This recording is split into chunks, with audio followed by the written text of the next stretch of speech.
I was buying you guys lunch today for the ones who made their calls. Woo! So, whatever you want. I thought the rule was everybody needed to. I changed it because that's my credit card. I like this one. Fine. Caleb's saying, guys. Caleb, what's up? I will take you to lunch. How's that? I mean, everybody can make 5 calls before noon. No, they were supposed to do it yesterday. So the ones that. So Zach's trying to feed more No, I balance agree. here. The ones who did it, Yeah. the ones who. And the ones who didn't will have an opportunity right now in this room. So we're all gonna go around. Ruth Chris, you steak. Right in front of No her. steak, She doesn't do please. steak. Just get her a nice whole chicken. Just give me that chicken. Basically have people in the field literally bringing you guys back in business. So don't just be short-sighted and say, oh, this agent, they don't know what they're doing. You guys all know who, right? Is a $20 million a year producer. The very first deal I did with her, she asked me to prepare the addendum for the reduction in the appraised value. And I didn't have it in me to tell her, like, that's your job. So I was like, hey, you maybe want to reach out to the broker so He you still can doesn't get have through that that. though. The point is that look at where she is today because you invested the time. So take the time to educate and teach your agents, offer them advice on things you know that work so that you can grow your business that way. Hey, good morning. Is this Wilson? Hey, how you doing? This is Jocelyn with Home First Lending. I am Jocelyn Christensen. I am originally from the city of brotherly love, Philadelphia, and go Birds. I became an LO at Home First.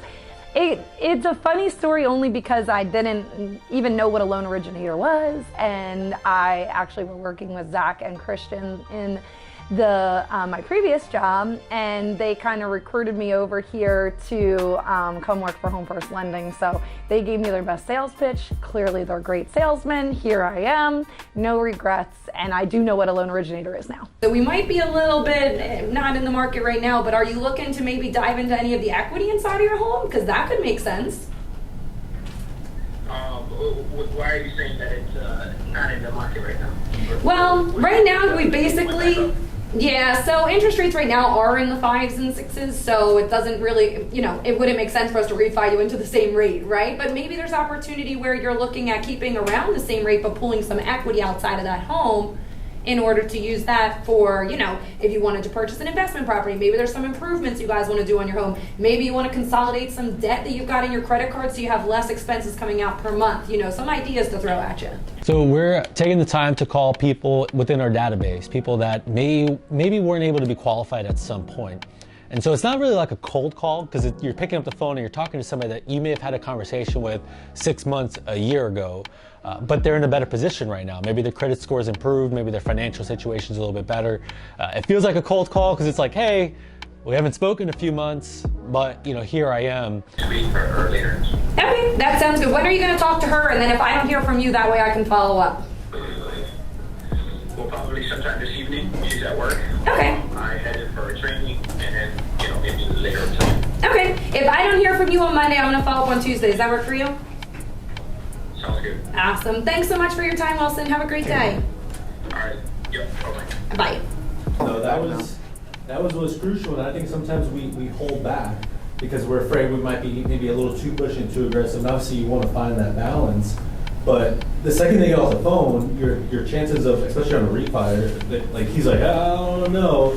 You stood on it, and you created an action plan. Cold calls to most people I think are like scary because you're like, what am I going to say next? What is the person going to say? Am I going to know the answer, right? So cold calls can kind of be something that's intimidating for some people, the way that you look at it, right?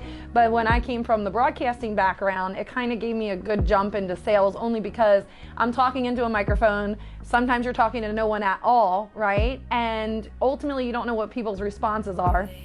And a cold call is kind of the same way. You're talking into a machine, you're not actually seeing someone, you have no clue what their response is going to be. But I think that if you're able to, be confident in who you are and what you do, and then also knowing your material and knowing exactly, what you're talking about, it makes a cold call really easy. To me, it's just having a conversation with a stranger. And so I could talk to a brick wall and get along with the brick wall great. Yellow. Oh, hey there. I see that you just listed your home for sale. Were you looking to purchase something else? talking to yourself over there. Oh, okay. It's his wife. All right. Well, we're in a sales meeting, so I was just practicing. Thanks, Bree. I was joking. She's like, what? All right. I like how I got quiet, like, oh, he's making a real call. He said, yellow. All right. All right, buddy. Is it okay if I shoot you a quick email with that way you have all my contact info in case you ever need anything in the future? Sure, yeah, go ahead. All right, good deal. I'll go ahead and send that over. That way it's at the top of your inbox. And I wish you guys all the best in your relocation there. Thanks, Caleb. All I appreciate it. right, you got it, bud. See ya. All right, bye-bye. That's how you get away with the 8% interest rate. You just tell everybody it's a good deal. So guys, why is it good that he's still keeping in contact with somebody in a state that he's not licensed to do business in? You might come back. He may know Might somebody that in needs Florida. financing here in Florida, You maybe both- family, you- maybe you- friends. Well, you both are, yeah, you're absolutely correct. There could be referrals, he can come back to Florida, but this might be a networking opportunity. Right? There might be somebody that you guys can connect with. If he comes back and says, hey, are you licensed in South Carolina? But like, no, but I can find you a reputable broker, and you can use that to build a referral basis. Yeah. Are you moving, where are you guys moving to? We're going to the Philippines. Oh, very cool. Okay. All right. Well, what are you guys doing in the Philippines? Living there. Okay. Okay, cool. Well, I can't help you in the Philippines, but that sounds like, you know, a very cool, you know, move that you're going to be taking a journey on. If you guys ever move back to the U.S. or Florida, please don't hesitate to let us know, and we wish you all the best with your new move. All right, thank you so much. Okay, you're very welcome. Enjoy your day. I already know what you're going to say. What am I going to say? Be more direct. Get right to the Yes. point. You listed your home for sale. Are you looking to Absolutely. purchase a home in Florida? How can we help you? I'm gonna take it. I was all just the- trying to build up a little more, you know. Yeah, but you're gonna build a report after they understand who you are and why you're calling Right. them. Okay, you have to see your purpose. So I'm gonna take it all the way back to 2007. When I got in the business, I was doing refis and I had ARMs. I had leads to loans. They were called. They were the most raw public data that you could buy. It was like 2 cents a lead, right? I had the client's name, the bank that they were with, their ARM date, what their interest rate was, and their loan amount. I had enough to assume to make them feel like I had their file.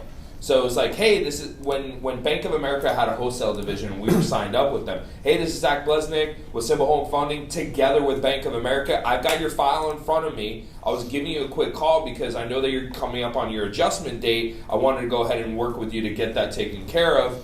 Have you looked into that yet? Same thing when it comes to this. It's like, hey, it's Pat over here. And don't say Zach Blesnick. Just be like, hey, it's Pat over here at Home First. I work together with Zach. You closed your loan, your last purchase with us. I just got a notification you listed your home, which our team always reaches out to see if we can help you on your next purchase. How's that going? Actually, we've had the system for a little bit now, but you have to get the team together because they feed off of each other. If you just tell somebody, hey, make 10 calls, without being able to show them the success that they can get from it, they're gonna be hesitant to make those 10 calls. But if we're in a group setting and somebody who knows the success gets up there and picks up that phone, everybody's listening in on it, they're building it off. And if we're really working together as a team, we're providing feedback. Hey, maybe this approach would have worked better. Hey, I saw you went this route, but here's some feedback there. Or you might be thinking like, man, Patrick brought out a great point. I need to follow what Patrick does. Man, Jocelyn, I love the way she approaches those calls. So you got to get the team together so they can see it and then they feed off of each other. And it's just, you just see the energy growing. Ask questions. Answer the 2 questions that you already know they're gonna ask, right? Who is this guy and why is he calling me? Just get right to it. And those questions are gonna allow you to build a rapport. And we're just gonna keep doing that, and the consistency, right? It's that consistency that we talked about with our social media earlier. We wanna be consistent with our posting, but you gotta start somewhere, right? So as Arthur said it the best, just take action, just do it. Don't hesitate, don't push it off somewhere else. You have a call to make, just dial. Get it out of the way. Don't say, I got some calls to make, I'm gonna make some calls today. Let's do it now. Thank you so much for taking time to meet our team, watching our video here today. Please take a moment to like, subscribe, and share, and you'll get to see more of the activities that we're doing here at Home First Lending. We truly love our team and the culture here, and we want to share that with you. If you want to learn more about our team, please drop a comment in the section below, and one of our team members will be happy to respond or reach out to you.